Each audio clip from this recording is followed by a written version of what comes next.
Okay, so here we go. I only just recently come back from a trip to Sydney and Melbourne. That's returning yesterday afternoon. And this afternoon I gave a talk at uh, Notre Dame University in Fremantle. And I'm going to continue some of the things which I said over there about the idea of justice and its opposite, injustice, in the Buddhist perspective. Because I do really feel that Buddhism has much to offer to the world. In a way of seeing some of life's events, either on the grand scale or on the personal scales, in a different way. Whenever we have perceptions of injustice, that always gives us, at least in our Western world, gives us something to do, some business to so-called right the wrongs, to set things correct, try and do things in the world, especially when that injustice is exercised on oneself. And as you can see, just how there's many problems in the world, many struggles in the world over the concepts of injustice, and how there's much problem in the human being over ideas of injustice. So I wanted to investigate this idea in terms of Buddhism. And in a very deep very deep sense, you can actually say that there is no such thing as injustice in Buddhism, which is a very powerful thing to say. Often I say these things just to stir people up, in order to make them see things from a different way. We say there's, in a sense, no such thing as injustice, because in Buddhism we have this very powerful, all-pervading law of karma.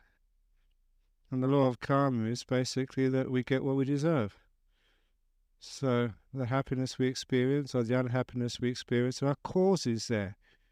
It's just in the sense that the laws of the world, the laws of science, the laws of nature are not being corrupted by some body, that it's fair. Sometimes people don't understand that because they need to stretch the way of looking at the world, actually to see another way of understanding just the happiness and suffering, the success and failure, the pain and the pleasures of life. It's always the case that when something goes wrong in our life, we need to have some sense of understanding of why. Why is it that young kids can die of cancer? Why is it that some people are born into poverty? Why is it that all these things happen to me? Whatever it is, we demand answers, and also we demand some sense of fairness in our world. Life has to be fair. But the point is that when we don't know all the rules of the game, when we only have a part of the picture, we don't have the big picture, I think that's where we get misunderstandings. A good story about what we mean by this, about the law of karma, is an old story which came from my experience of teaching meditation in prisons. It's an old story, but it can be repeated because it shows actually what a real understanding of karma is, and how perceptions of injustice can actually be just that, misperceptions. That particular story was when, after teaching for quite a few months in one of the prisons in West Australia, one of the prisoners asked for a personal interview. And during the personal interview, after the main session, he told me that the crime for which he'd been put in jail for, he did not commit. He was innocent. He quickly added that most prisoners would say that anyway, but he respected me. He said that, Ajahn Brahm, I would not lie to you. I did not do that crime. I was innocent. I was falsely accused and falsely convicted. And of course, if that happened to you and somebody told you that they'd been treated just so unfairly, I think you too would think as I was thinking at the time, what can I do to help that guy? Because in a jail you've got very few opportunities to redress wrongs. So I started to think, what have I done? What can I do, What can I do to help the guy? When I was thinking of all the people I could ring up, the campaign which I could mount or whatever, this fella, this old criminal, smiled at me. in the most cheeky of smiles, and interrupted my thoughts when he said, "But, Ajahn Brahm, I was innocent for this action, but I've done so many other things which I wasn't caught for. I think this is fair." And it was a very powerful insight into a powerful story which gives us insight into the law of karma and also perception of injustice. Because a perception of injustice is when we think it's unfair, that we've been treated wrongly, that it's not right, it's not just, it's not even. But that's only when we've got a portion of the picture. We haven't got the full picture of what's really happened. Sometimes that we read in the newspapers or see on the news about innocent victims being killed in Baghdad, or innocent victims being blown up in the Twin Towers, or innocent children being kidnapped or harmed or hurt. And sometimes you wonder, is there such a thing as innocence? Or is it the case that somewhere, sometime, that we did commit some act, some karma, which led us to take some of those responsibilities? An example of that is the man when I was in Thailand studying with Ajahn Chah, who actually came up to complain to my teacher. He was complaining because he'd been drafted into the Thai army, and while he was on some sort of patrol on the borders there was a skirmish, and he'd been shot and wounded. And he came to complain about his bad luck for having to take a bullet in the arm. And all Ajahn Chah would say is, "What do you expect? That's what happens when you join an army. You're liable to get shot at." And that makes a lot of sense, doesn't it? If you join an army, chances are that someone's going to shoot you from time to time. Now that's understandable, but the next person who came to see Ajahn Chah was a wife complaining about her husband. And Ajahn Chah continued on the same way. He said, "What do you expect when you get married? That's what husbands are like." And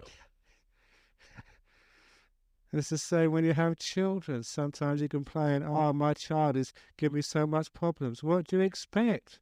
That's part of the course. When you have a child, when you have a husband, when you have a wife.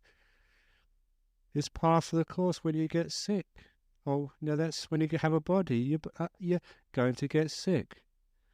So is it unfair, unjust that you get sickness? Was that case of, I think it was a 95-year-old lady, never been sick in her life, went to a hospital, was diagnosed with cancer. And when she came out, her comment was, "Why me?"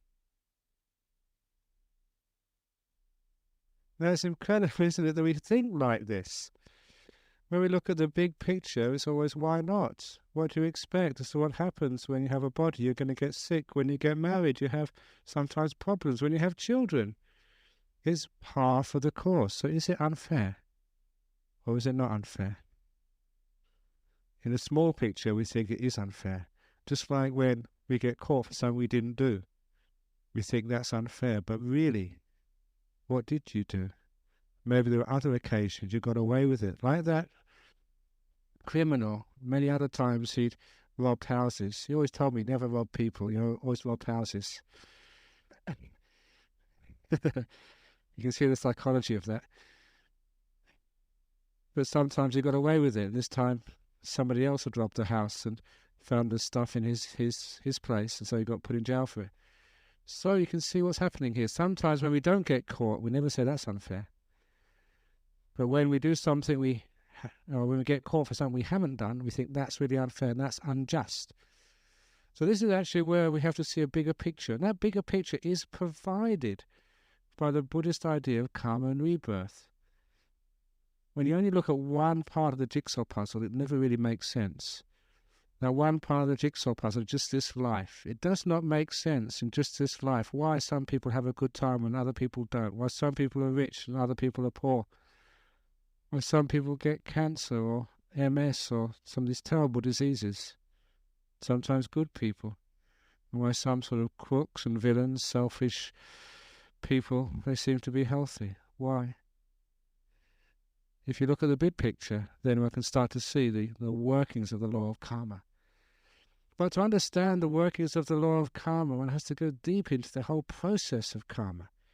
You see, in this life, I think all religions realize there's the consequences of actions. Whether it's a Christian or a Muslim or Hindu or Buddhist, we see that we have to have some consequence of our actions in an afterlife. That it's fair in Christianity or in Buddhism that someone who has been a good boy and a good girl, hasn't been too naughty, will actually get some happiness after death. We all expect that, and even atheists, they always say at a funeral services, I'm sure he's gone off to be with Auntie Joan and hope he's happy ever after. We all have the idea that goodness has to have some sort of reward.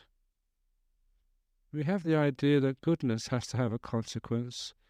Isn't it only fair to understand that selfishness or hurting others also must have some sort of consequence?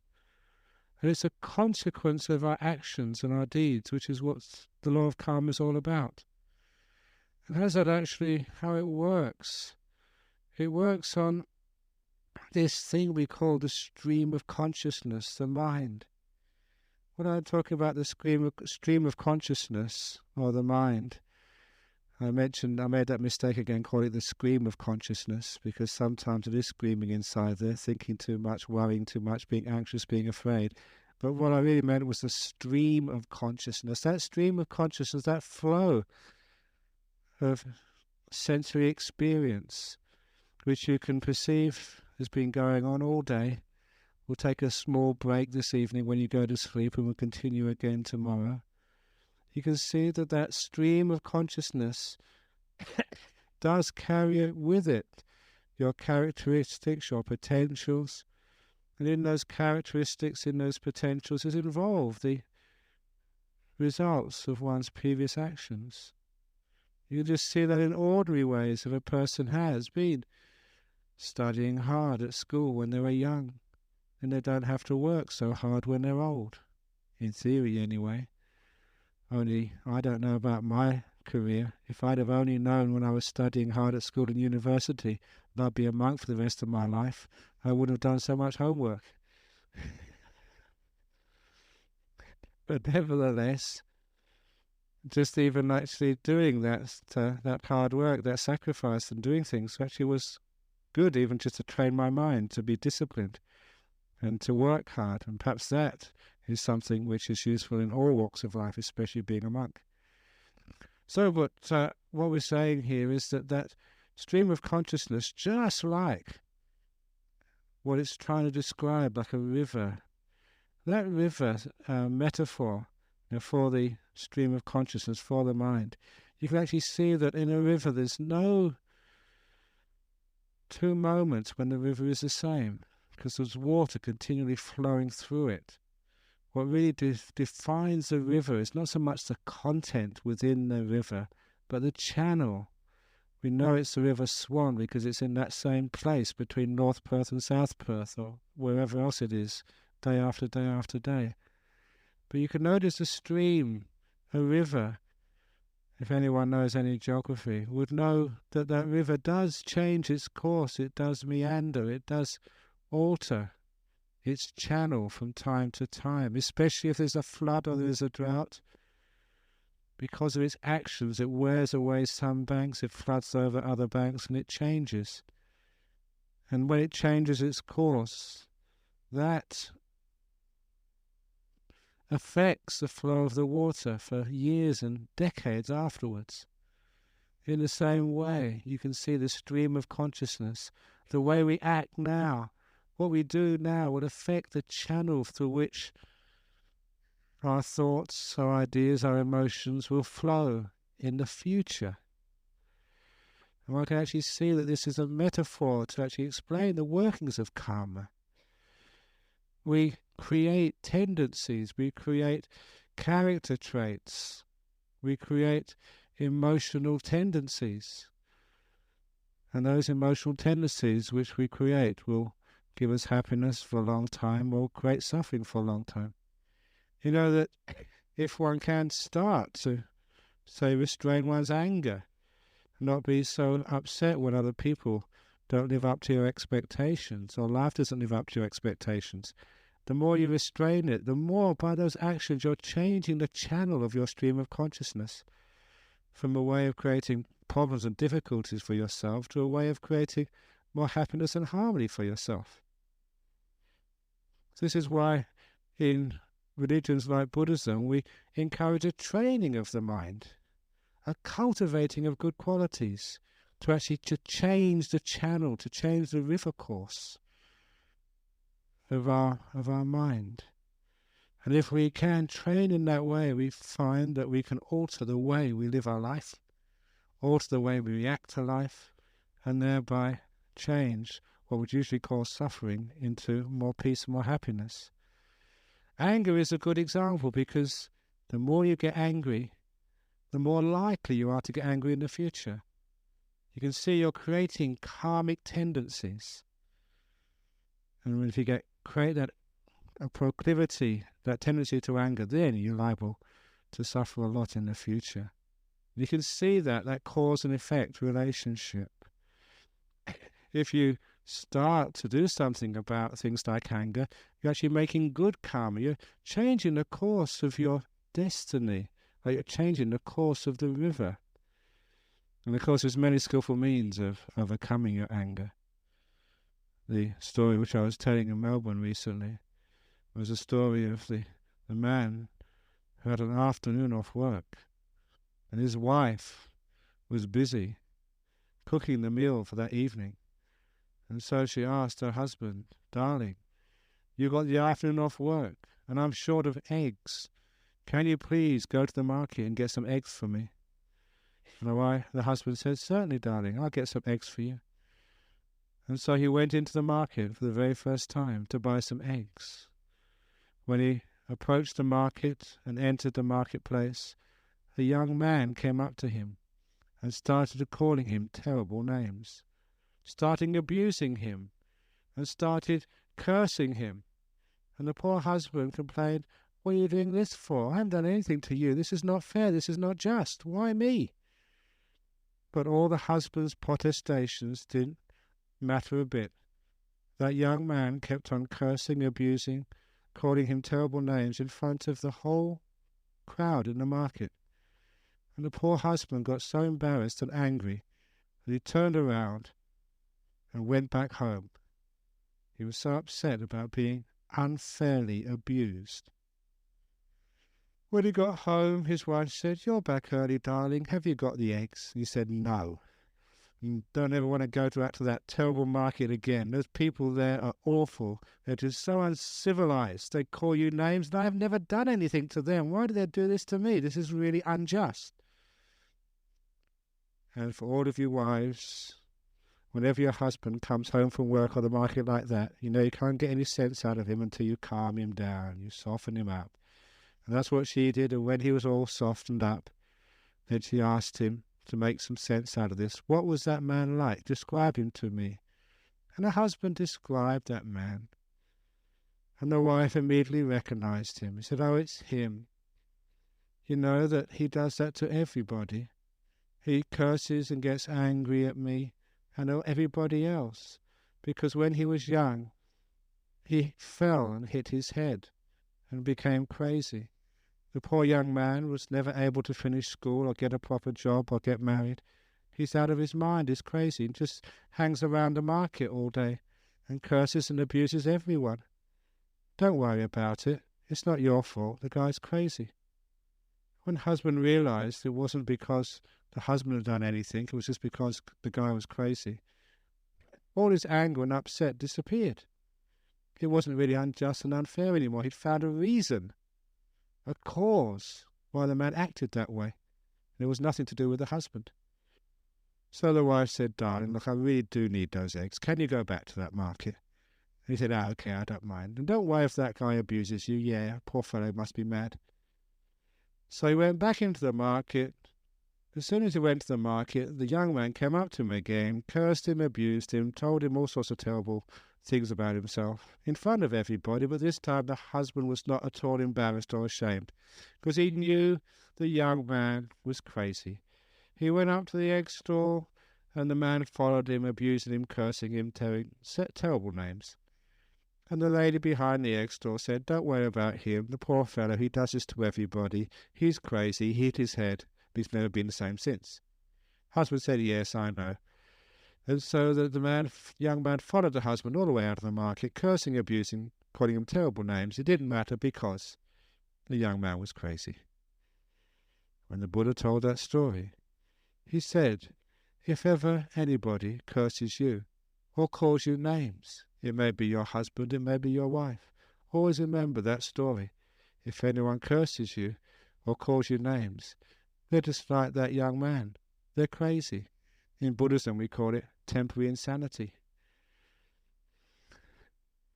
So what that means is when you get home and someone shouts at you, it must mean if it's your husband, he must have hit his head that day. He'll get over it soon. But the point is, you don't take it seriously because you see the causes behind it. It's not unfair or unjust anymore. You only get angry if you think it's unfair or unjust, if you can't find a reason behind it. If you find all the reasons behind it, where is your anger? It's the same when somebody dies. If somebody dies, we find a reason behind it. We don't get so angry at life anymore. It's like when a young person dies, a child. So many people get angry. Why did that happen to such a young boy or a young girl? Why did they get cancer? Why did they get run over by a car? Why did that cliff collapse upon them? And of course, the answer is that this is nature. It's not that someone's made a mistake or that somehow unfair. Just like when the storm blows through a forest. That storm usually takes the old leaves from the trees, but it also takes green leaves as well, young green leaves. That's nature, to take some green leaves as well as old leaves. It's the nature of life that death happens not just to old people, but to middle-aged people and young people as well. That's nature. So nothing has gone wrong. There's no one to blame. There's causes and effects here, so why do we get angry? It's not an innocent child anymore. When one gets born, this is part of life. So when one actually starts to see just what's actually happening, then one doesn't need to get angry. When one doesn't get angry, there's no need for this terrible thing called revenge. A lot of times that revenge and violence in our community or in our life, in our societies, all come from the idea of injustice. This man has called me terrible names, therefore I've got a right to sort of hurt him back. An eye for an eye, a tooth for a tooth, a curse for a curse. To give as good as you get, or even better, give worse, to teach them a lesson. When there's a perception of injustice in many societies, we have almost a need for revenge. And you can see that happening in your family, in your relationships. Someone hurts you and you feel that you've got a right to hurt your partner back. When that perception of injustice has actually been seen for what it is, a misperception, then you can actually probably see there is no need for hurting back, for revenge. When you see where its causes come from, you see the cause of that hurt, and you realize you don't want to make more causes for more hurt. That's why in Buddhism, there's no such idea as injustice. It's just causes and effects. And we understand that we are making those causes for our future effects. So we make sure that the causes we put in place right now are not going to cause more pain and suffering. Which is why If we receive hurt or harm, we never give more hurt or harm as our response. Revenge has no part in Buddhist practice.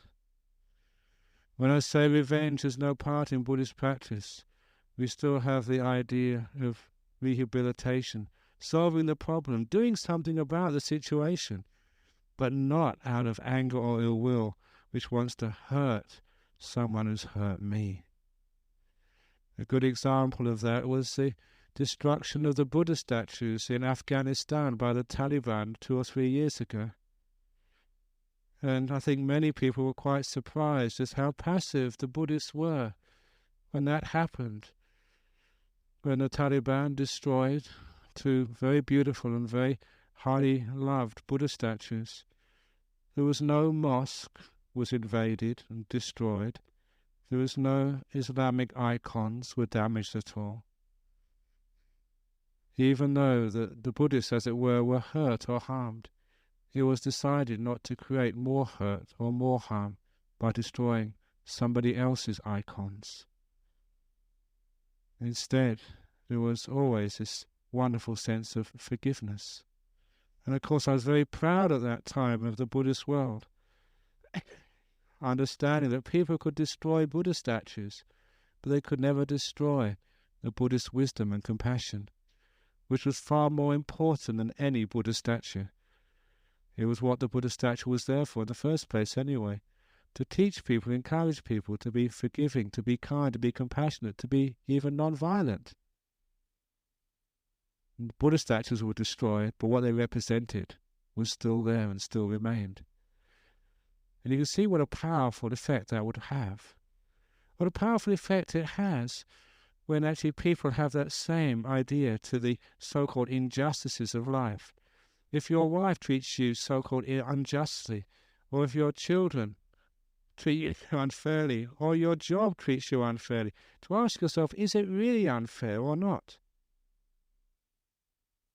Really, it's not unfair, because it's always wonderful opportunities to learn. You all heard that simile which I give of the truckload of dung. I'll just go over it very quickly. Truckload of dung means some of the things which happen to you in life are very unpleasant, like dung being delivered to the front of your door. And many people complain, why me? Why have I got this dung? What did I do to deserve this? But the point is, you're stuck with that dung. You can carry it around with you, put it in your pockets, up your shirt, down your skirts, trousers, and you find if you carry around dung, you lose a lot of friends. Carrying around dung means getting negative, complaining, getting angry, being revengeful about some of the things which happen to you. The point is, even if you can't see that you ordered that dung, maybe a long time ago and you've forgotten, maybe in your previous life, but you ordered it, it's your fault.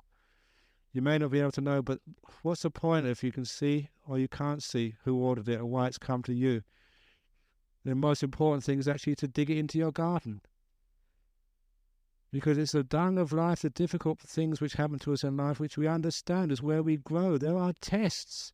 That's fertilizer for our spiritual qualities of compassion and wisdom and peace, understanding. And after a time, people who understand what life is all about think it's never unfair, but it's a privilege to have difficulties come to you from time to time in life. If you didn't have those difficulties come to you, if you weren't tested, you would never grow as human beings and become strong in your wisdom and your compassion. My own father died when I was 16. My mother was stuck with 2 young teenagers with a very low income. It was a tragedy for her at first, but I still maintain to this day that that was the best thing which ever happened to my mother.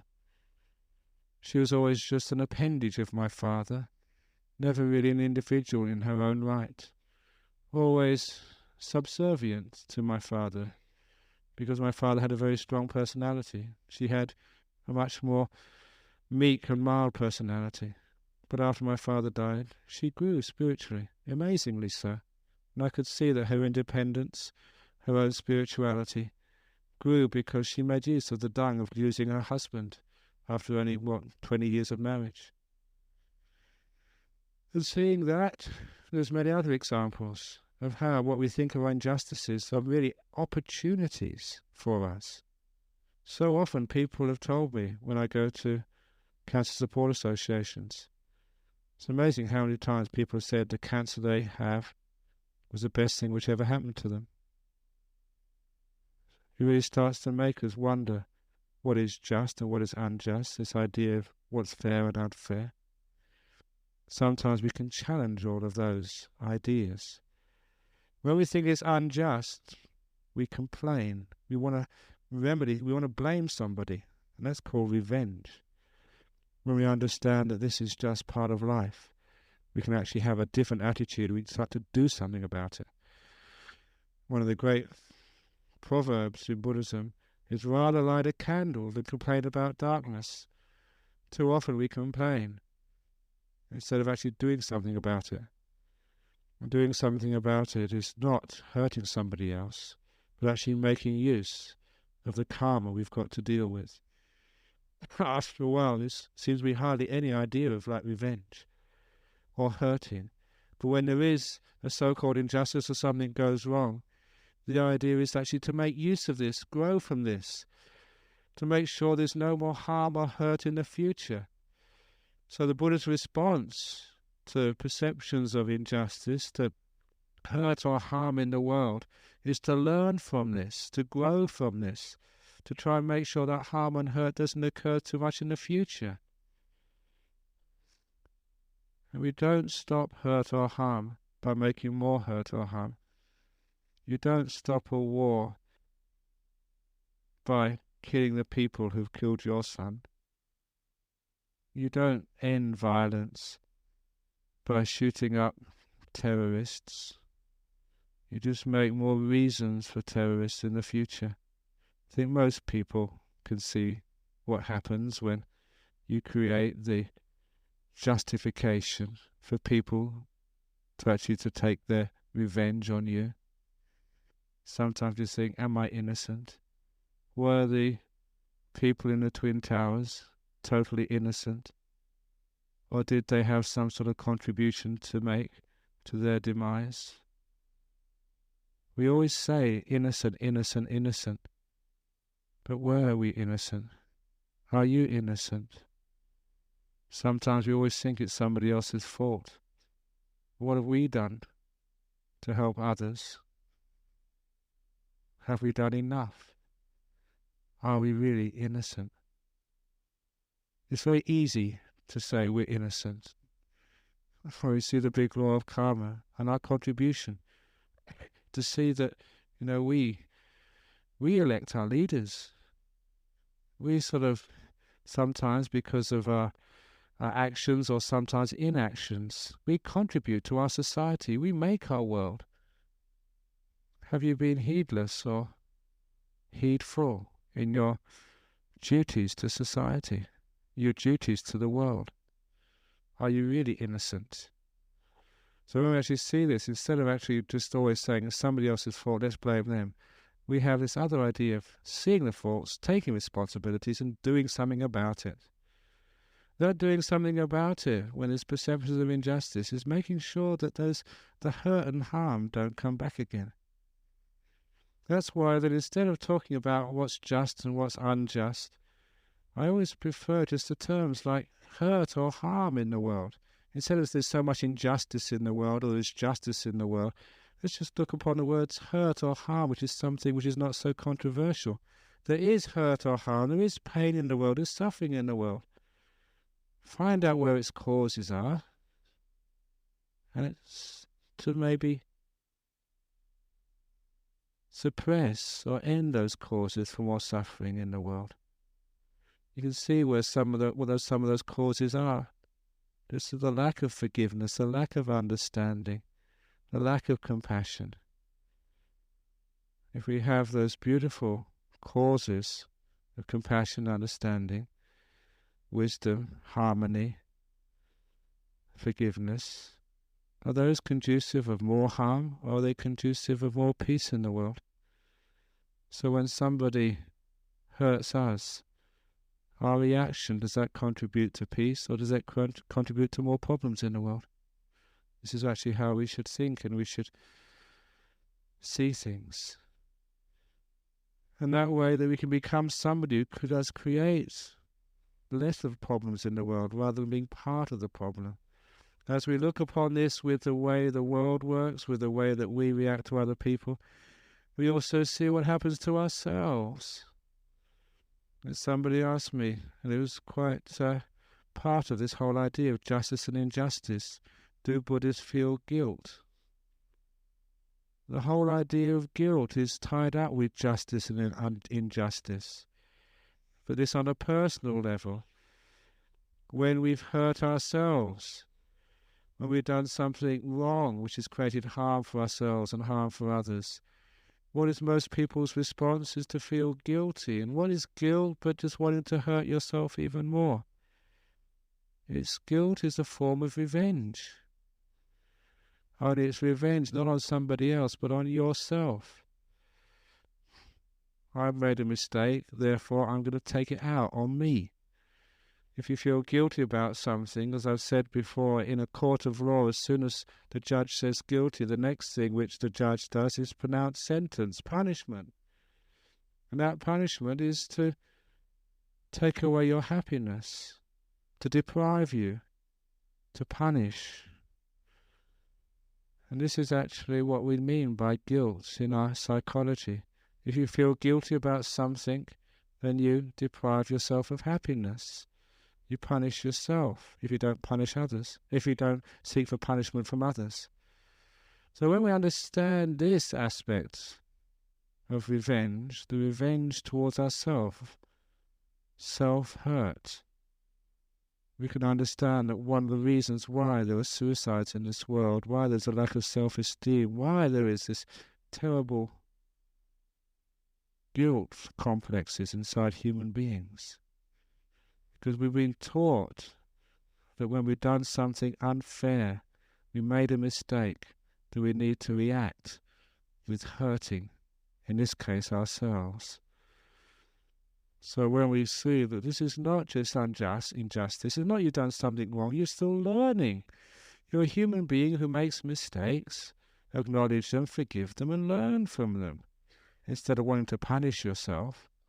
And this is not just the revenge anymore, not revenge to yourself. It's not harming or hurting, but seeing what the problem is and solving it in a calm and peaceful way. And if one can do this, then one can actually see just why those perceptions of injustice which creates war in the world, war in the family, and war inside of yourself are not really the right way we should be going. But real justice is to know that each of these experiences, one deserves these things. It's part of cause and effect. It's not that somebody is mean and been unjust to you. This is part of life. Now accept it, learn from it, and grow from it. Become a better person as a result, and create a better family as a result. Create a better world as a result. And then we understand what karma is all about.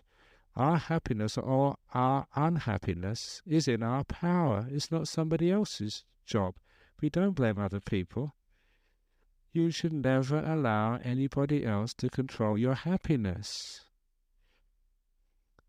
So often our happiness is given up to the power of other people. We allow other people to make us unhappy. We allow the world to make us unhappy. We allow our family to make ourselves unhappy. We allow our deeds sometimes to make us unhappy. We should take more control in a more positive and wise way. When we say there's this no revenge, it should never be looked upon as being just absolutely passive, because this is not what I've been saying here. What we're saying here is having a positive forgiveness, a positive acceptance. So we accept the past and we make use of it. We do something with it. We dig it in. If we've done some really wonderful things, then we celebrate those as well. Celebrate the good, dig in the dung of the bad. And that way that we're making use of this thing which we call life. So that way, whenever we face sort of a situation where we think this is unfair, this is unjust, perhaps that is almost justifying a punishment, justifying revenge, and we find really it just does not help at all. I gave examples this afternoon of even on a national level of citing what happened in Cambodia with the many years of the Khmer Rouge, the genocide which happened in that country, the killing, the maiming, the murdering, the torturing which went on for so many years.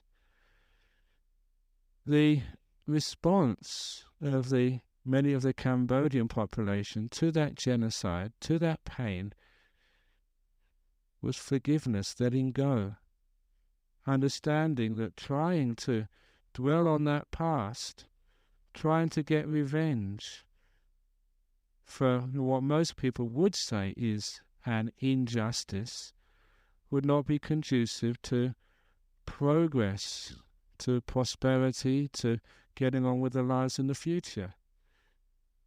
Many of the Cambodians who survived that would just like to learn from that past and just to go on and not linger with wanting to have trials and prosecutions of the so-called war crimes committed by the Khmer Rouge at that time.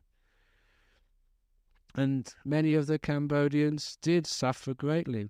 One of the Cambodian men in England who supports a monastery, it's a woman, her husband just took a mango from a tree without permission, and one of the Khmer Rouge just took out his gun and shot him in the head in front of her, without any trial, what we would call terribly unjust. But what would you do in such a situation? If you got angry and upset, would that really help at all? Would that bring that husband back? Would that help you? Would that actually help matters in the future? Very often people who have seen such a tragedy usually want to get their own back and go and kill the person who killed my husband. And then the person you kill, their brothers and their sisters, they want to kill you back. You see how tit for tat, revenge, does not help create peace or any solution to violence in the world. Instead of that, we can have some positive forgiveness, find out what the cause of the violence is and do something about it. And of course, one of the best examples I have of that is the communist threat in Thailand during the late 70s, early 80s, where there was insurgents within the country, Thai people who were fighting the government, and they were supplied with arms from outside the country, from the Viet Cong, Pathet Lao, Khmer Rouge, just across the borders. And they had lots of support from the local poor Thai villages. But the Thai government at that time did not go in with gunships trying to kill and destroy the communist insurgents. They had a strategy of non-violence, a strategy of forgiveness and amnesty, and a strategy of trying to find out what they were fighting for. What was the gripe? What was the problem? And in many problems was the idea of injustice. These were poor people in a poor land paying taxes, getting nothing back in return. So the government did something about it. They did put in irrigation systems, dams, roads, electricity, schools, clinics, and even the poor villages. And you can see what happens when the problem becomes solved. As the poor parts of Thailand became prosperous, the villagers stopped supporting the insurgents living in the mountains, because the Thai government did not seek to exact revenge upon those Thai insurgents who had killed policemen, who had killed army, who had even captured and tortured monks. Even when I was on wandering, I heard a story. It was quite frightening, because I was in those mountains and wandering where some of Ajahn Brahm's senior monks were staying in the jungles, and they just ran into the communists, and the communists took the two senior monks and tortured them to death, let all the other monks go to tell what had happened. When the local villagers heard that two very highly respected monks had been tortured to death in front of the other monks, they all just got their hoes and machetes from the local villages, and they were going off into the jungles to try and catch those communists and to take revenge. And it was the Thai government, the military, stopped them forcibly, saying, no, that's not going to solve anything. Non-violence went to such extremes. And of course, what that meant, there was no need for the communists to seek revenge. There was no cause for them to keep on fighting. It's a great cause when they've killed my brother or my husband. Of course we feel, yeah, this is unjust, I've got to take revenge, tit for tat. But never gave the cause for revenge. And the amnesty, which is the same as forgiveness, whenever you want to give your arms up, there's no punishments at all. Just give your arms up and just go back to the village, to the university, wherever. And that's how they solved that problem. Little by little, the soldiers, the insurgents, gave themselves up. They rejoined society again. And the most impressive part of that story, which I think I told not only a few months ago, the most impressive part of that story is when the leaders, the head of the insurgency, gave themselves up. They were given good jobs in the civil service, but more than that, right at this moment, two of them are serving as ministers in the Thai government. They were communist, rebels, insurgents, responsible for killing of soldiers and many other people. And now they are ministers serving the government. This is actually another way of dealing with the problem. Instead of giving violence to violence, instead of thinking this is unjust, therefore that will justify violence, we see another way. This is why also the Buddhists are opposed to any death penalty. Doesn't matter what a person has done. Just killing them doesn't really help. They're just going to come back again in the next life just as bad. Even worse. So there's a problem there. In an interesting book which I read as a student, there's a book called Erewhon, which means nowhere backwards, by a person called Samuel Butler.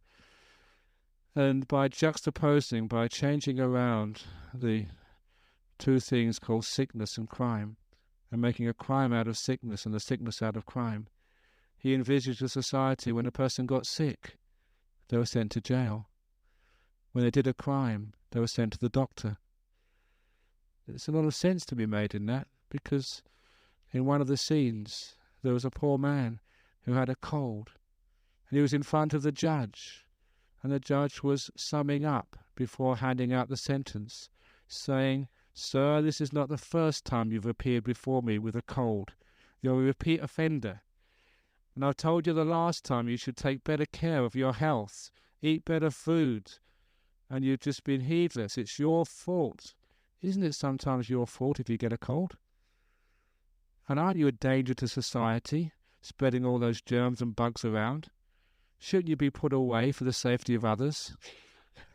So he sentenced him to about 3 years in jail for being a repeat offender, catching colds. Now you can see this, there is, in one sense, there's some justification behind that, isn't it? Because aren't you responsible for your health? Isn't it heedlessness makes you ill? Isn't it because you've been eating junk food, not exercising, working too hard, that you catch these colds and you spread those germs, you're a danger to others? And when a person embezzles some money from the company, they'll just send to a doctor to explain to them, to give them some nice medicine, some herbs, so they didn't actually embezzle the next time. And try to explain to them just the results of this. And you shouldn't do this anymore. Give them some strategies, some medicines or some practices, so they wouldn't embezzle the next time.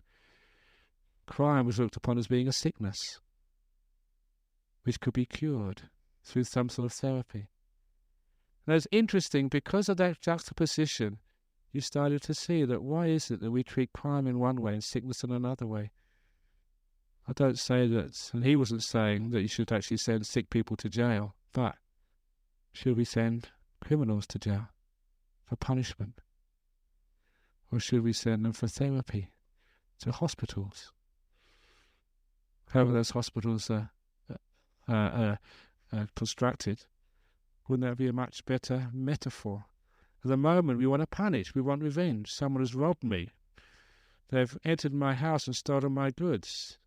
And because of our conditioning, we think the right thing to do is to get our own back on them. They've hurt me, therefore I am justified hurting them back. In Buddhism we say no. There's no justification for hurting another person back, because it's not conducive to any long-lasting beneficial solution to anybody. There has to be forgiveness and then dealing with the problem. Not just passively allowing it to happen, but not fighting back with anger, with ill will, with violence. So this is actually just how Buddhists look at justice and injustice, and its corollary, just the revenge and the violence of our world, trying to get our own back, giving hurt for hurt, giving harm for harm, and seeing the result of that, both in our world, in our family, in our relationships, and also inside of ourselves. The Buddha said, hurt, harm never ceases with more hurt or harm. It only ceases with that forgiveness, with that love. And so Buddhists have always been non-violent. Have always never sort of really bought into this idea of justice and injustice, or even evil. There is no such thing as evil in Buddhism. There's only stupidity, not seeing things clearly. If we see things clearly, then we don't create harm in the world or harm for others. In fact, we become peacemakers in this world. We become healers in this world. We become people who create harmony in this world rather than divisions. We are people who give alternatives to anger, to revenge, to punishment. And surely that our world is in such great need of such philosophies. It's not only that nations are fighting each other. It's not only there's terrorists planning attacks in the world. There's terrorists in your office planning a verbal attack on you when you go back there on Monday. Sometimes there's terrorists in the family destroying your happiness and peace. And more importantly, there's a terrorist inside of yourself who, through some feeling of injustice, will not allow you to feel happy, to feel free, and be at peace with yourself. So be very careful about your idea of justice and injustice, and be careful to never to respond to perceptions of injustice with violence, with anger, with revenge. There is another way, and that way needs to be followed. Otherwise there's no hope for our community, for our world, or for you. So that's the talk this evening on justice and injustice. Any comments on that? Any comments on the talk on justice and injustice? Even I know it was very hot in here this evening, but you deserved it. Somewhere along the line, it was fair. What? You go on. Yeah, go on.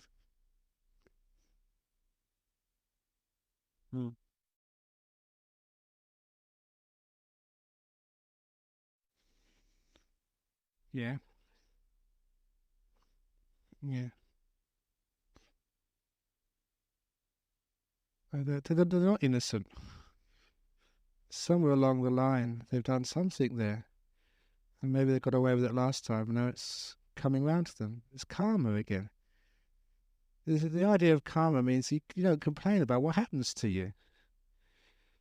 Instead you say, well, there's somewhere down the line, I must have done something, and this is some rewards. So don't complain about it.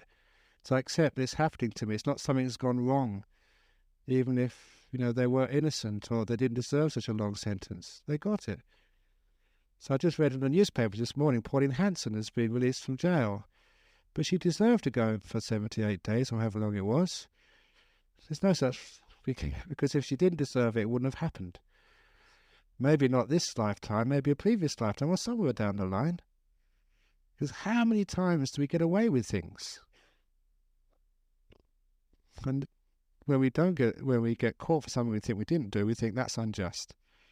But really the justice is evenly all the time. What comes around gets around. And the helpfulness of that is that we don't feel that someone's made a mistake. As a Buddhist in a jury, you don't feel that you've made a mistake. If you, send someone, or because of you, that person goes to jail for 20 years and you find out afterwards they were innocent, circumstantial evidence, you got it wrong, you made a mistake. You don't feel guilty about that. It's just part of nature. This is part of the world. Sometimes we try our very best and we get it wrong. That's life. Welcome to life.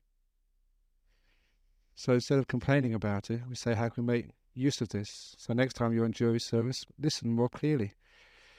Try and sort of be more intuitive so you don't make mistakes again. Don't judge a person just because they're an Arab or because they're English. I know you're Scottish.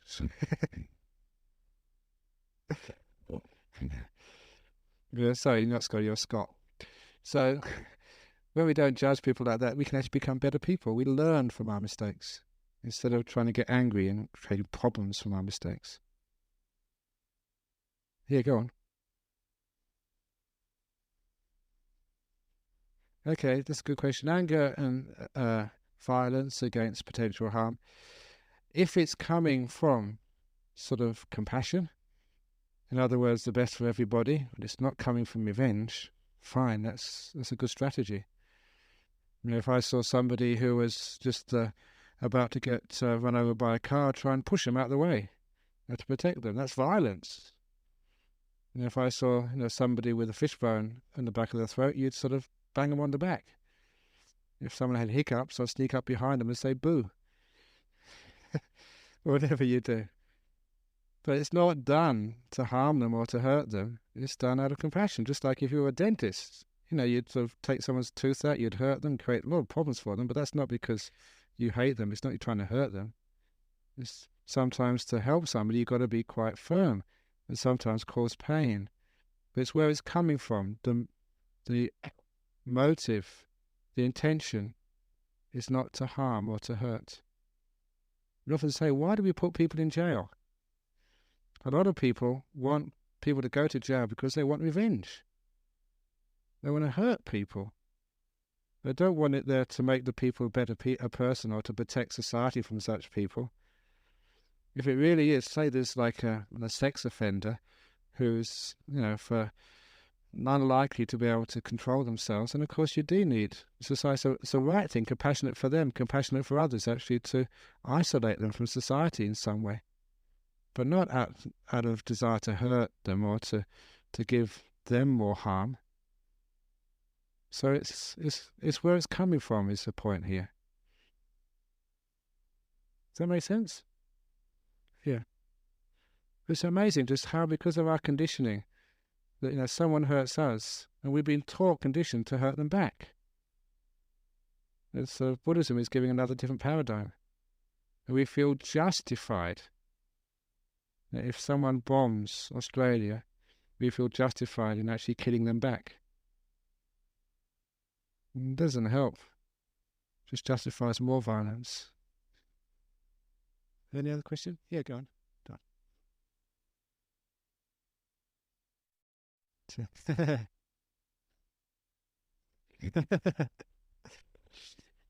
No, because you know that everyone can be changed.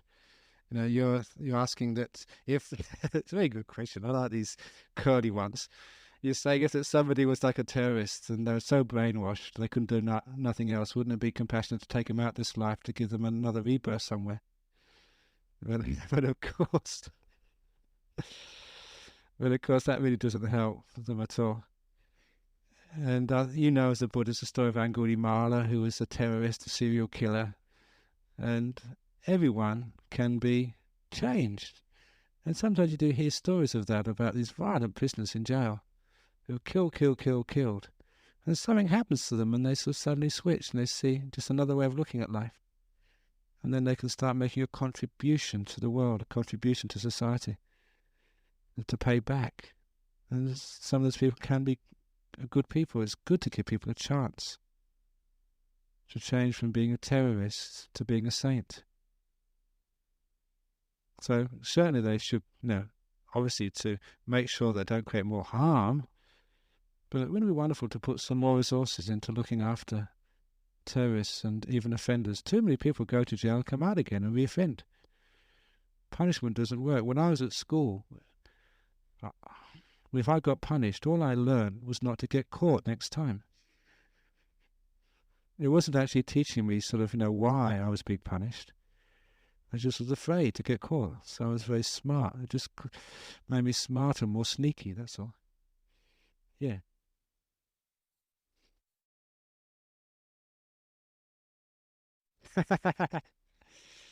All this terrorist and violence creates employment. I think the amount of employment which it actually creates is probably countered just by the amount of all those resources which goes into the bombs and the tragedy. Just one person who gets killed by a terrorist. It's amazing just how many millions of dollars it takes. With looking after them, hospitals, funerals, problems it causes to their relations. That's one of the things with Buddhism. There is a sense of interconnectedness. If one person gets killed, hundreds of people cry and feel sad. If even one person gets wounded, so many people throughout their life suffer. So you see just how many people suffer for one person who gets killed or wounded. So is it really worth all that employment? So there's a good. I know where you're coming from. So it's a very interesting. It's just like saying more people should smoke cigarettes, so we didn't have to have too many problems with our taxes for looking after old people. So those are spurious arguments. We won't get into that one.